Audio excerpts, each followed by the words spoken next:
he's terrified. Come here. I'm sorry, buddy. Look at him. I'm not mad at you. I'm mad at Josh Gaddis, bro. What's going on, Canes fans? And welcome to episode 5 of the Walking and Venting with Coop series for the 2022 season. If you're new here, this series is exactly what it sounds like it is. It's me walking along the edge of my property while we talk about a hot, debatable topic when it comes to the Miami Hurricanes. Now, that little shot at the beginning there, I just wanted to show you guys how dreary and depressing it is outside, which is very fitting for today's Walking and Venting episode because it's going to be very doom and gloom. Now, again, this series, guys, is supposed to be hot, debatable topics on purpose, so it's not all about just being negative, but I like to discuss things that maybe are, touchy subjects, things that people are afraid to voice their opinion on, and you are more than welcome to voice your opinion in this series on these videos. So speak your mind down in the comment section below, but we have a two-part for today's video, and it's going to be, number one, we are stuck with Josh Gattis' offense. I'm going to explain why, dive a little bit deeper into that. And also, part 2 is going to be, do you think we need a dedicated wide receiver coach? Because as many of you probably know, Josh Gattis splits those duties. He's the offensive coordinator, plus he coaches the wide receivers. So we're going to talk about that as well. But let's go ahead and roll it back and jump back to the first part of today's video. So there's a lot of talk amongst Canes fans. Sorry, I had to sigh, man, because I know what I'm about to start talking about. There's talk amongst Canes fans since we had a bye week. Are we going to see a revamped offense against North Carolina? Are we going to come out and look totally and completely different and dominate this team? Because there's so much negativity, it has to only be up from here, right? Things can only get better. Surely Josh Gattis has taken some time to look in the mirror and reflect and say, you know what, this isn't working. Let's change it up. Surely he sat down with Tyler Van Dyke and Jake Garcia in the quarterback room and he said, what can we change? What can we do better? Surely he sat down with the receivers and he said, what routes do you like? Which ones are you uncomfortable with? Surely he did that, right? I'm here to tell you that even if he did, we are not going to come out, guys, and run an air raid offense against North Carolina. Now, I understand that's an extreme example, right? But I'm telling you, there are Canes fans that believe that's an actual possibility. So I feel like I do have to make it clear. We're not going to come out and it's all of a sudden going to be Rhett Lashley's pass-heavy, up-tempo offense. Now, that's more Canes wishing that would be the case, not that they believe it could actually happen. But here's how I feel about it. Now, keep in mind, I'm not a coach. The Coach Coop channel name is a metaphor. It's a play on words. It's to imply that my channel is about sports. I don't have a background in coaching. Everybody calls me Coop, not Coach Coop. Just call me Coop. But from just a fan perspective, I don't feel like there's any way possible that you can just fully, completely revamp this offense just because there was a bye week, right? We're 5 weeks into the season already. That's what the off season is for. That is when you install the, whatever you want to call it, the base, the core of the offense. So yeah, sure, he could probably plug in some new formations. He could definitely, make some changes. He could maybe possibly go tempo more if he wanted to. But I don't think that you see a complete 180. I guess that's the point that I'm trying to make here with this. No matter what, at the end of the day, the core, the base of this offense has already been installed and it's already set. So I feel like that any changes that he makes, he's still kind of working around and with whatever you want to call it, this Josh Gaddis offense, right? Again, that's just my opinion. I could be completely wrong on that.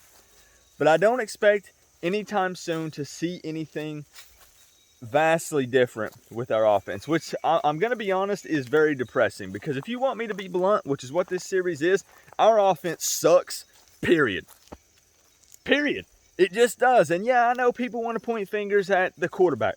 People want to point fingers at the O-line. People are pointing fingers at the wide receivers. Some are pointing fingers at Gaddis. It's a combination of all of the above. But the fact is, we can't change that Josh Gaddis is the OC, and the offense as a whole has regressed overall, in my opinion. I mean, when you look at the average yards per play so far this season with our offense, we rank 103 out of 131. That's pretty darn bad, in my opinion.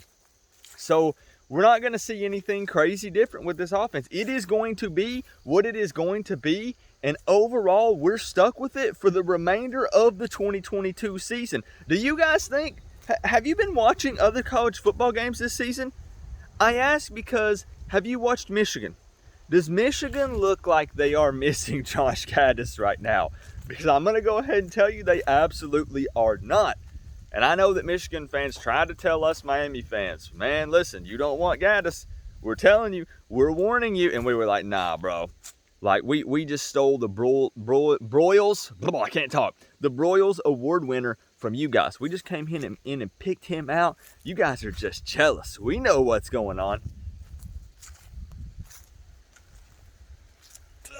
I can be a man, okay?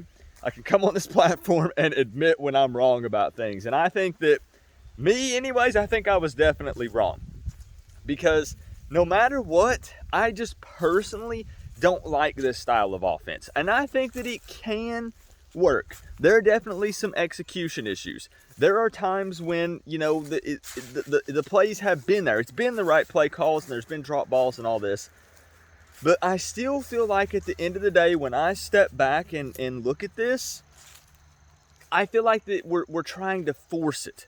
I feel like that instead of building this offense around our player personnel that we have right now, I feel like that we're forcing it and trying to make it work when it just doesn't. Now, maybe this offense does work and looks way better 2 years from now, 3 years from now, once we've recruited.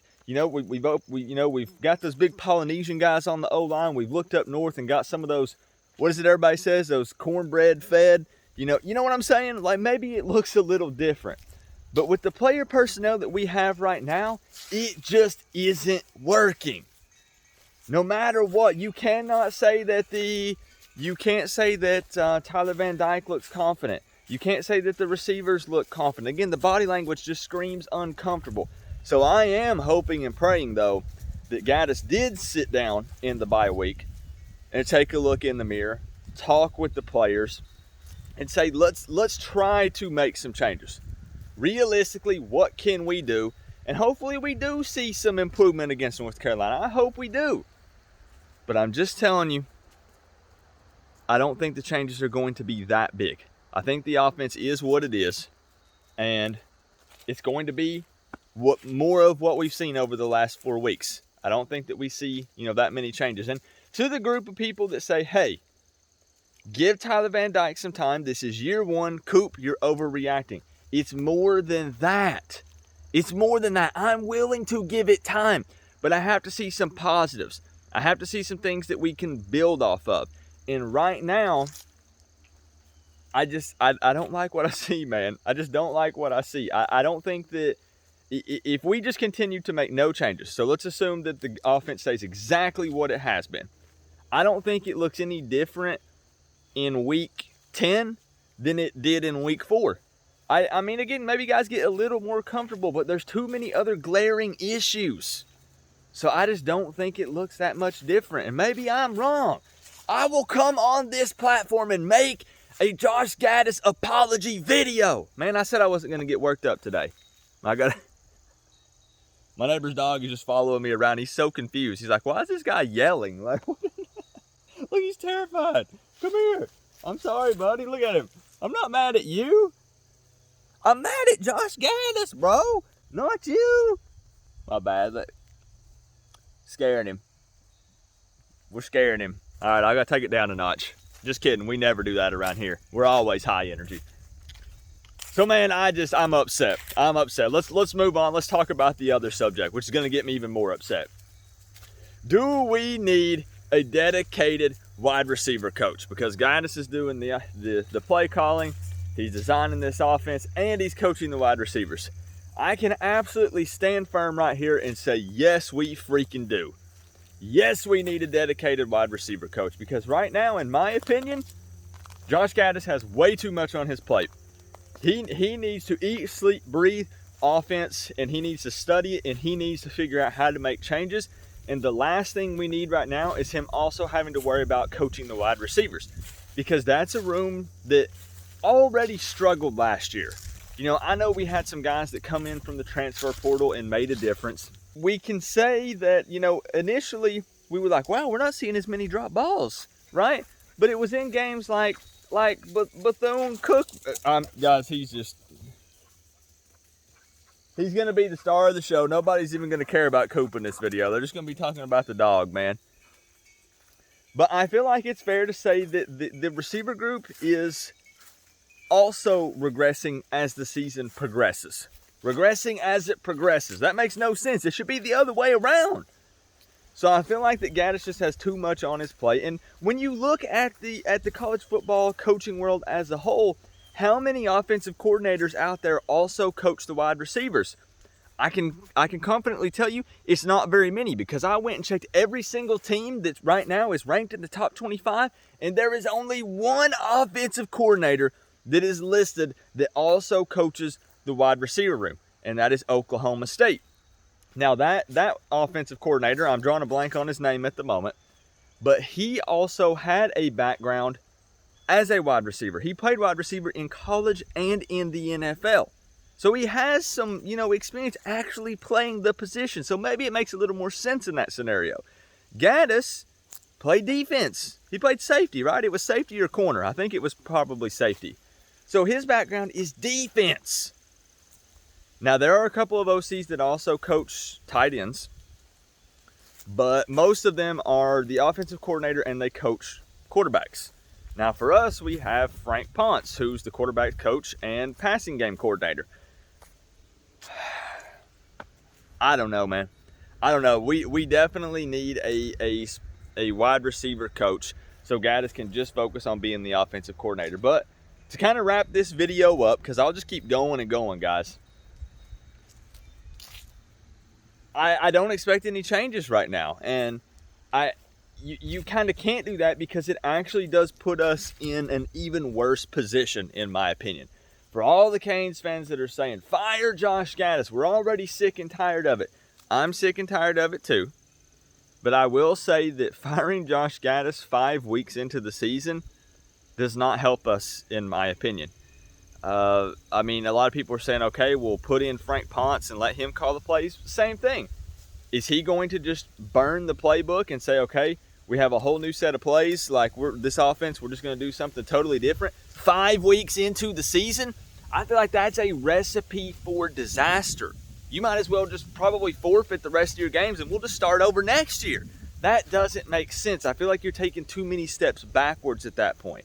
And you're going to say, Coop, you're contradicting yourself. You said that you hate Josh Gaddis' offense. There's going to be no changes. We're stuck with it. So why wouldn't you want to change it?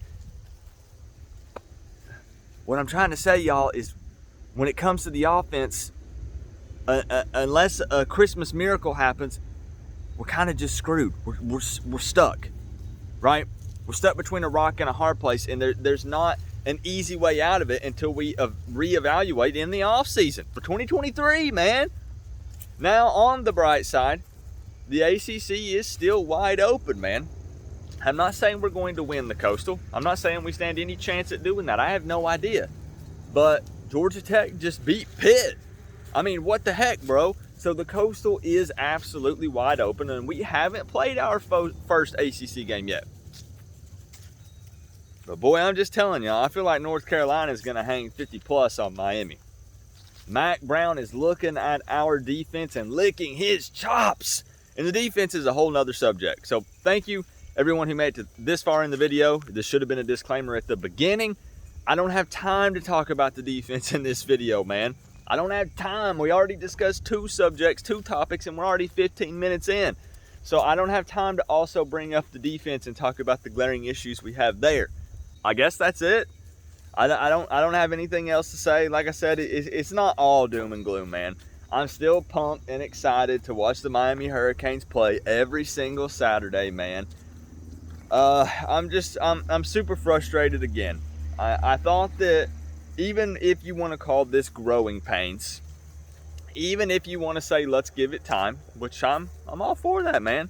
Just changing coaches every single year just puts us in this same cycle where we're hoping that we strike gold and see success year one, and instead what we do is we're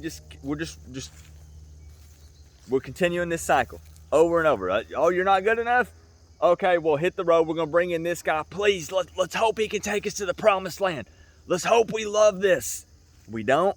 Rinse and repeat. It's the same thing every single time, and I get sick and tired of it. So I don't just want to scrap everybody. I don't want to can everything, but it's hard to be optimistic and positive about the future of the offense with what I've seen at this point in the season, 5 weeks in. You know, it's really, really tough. I'm not gonna lie. But yeah, man, I think the offense is what it is. We're stuck with it. I wish we could have a dedicated wide receiver coach, but it's too late. We're going to be coming up on the midpoint of the season. So at this point, Canes fans, we got to stick together. We got to ride it out. Continue to voice your opinions and concerns. Even if people want to call you a couch coach, it's fine, man. We're fans. We vent. It's what we do, man. It's all, at least for me, it's all constructive criticism, and it's all out of love because I want to see this team be better, get better, and I want to make sure that we're on track. I don't pretend to have all the answers. I don't know what the solution is. I'm just here to voice my opinion and my concerns, and I hope that the guys that get paid the big bucks can figure this thing out and get us on track. You guys already know the drill. Voice your opinions down in the comment section below. I hope that I was able to make sense in this one because, you know, I was so heated that who knows. I might go back and watch this and be like, what in the world was I even talking about? What was I saying? We'll see, right?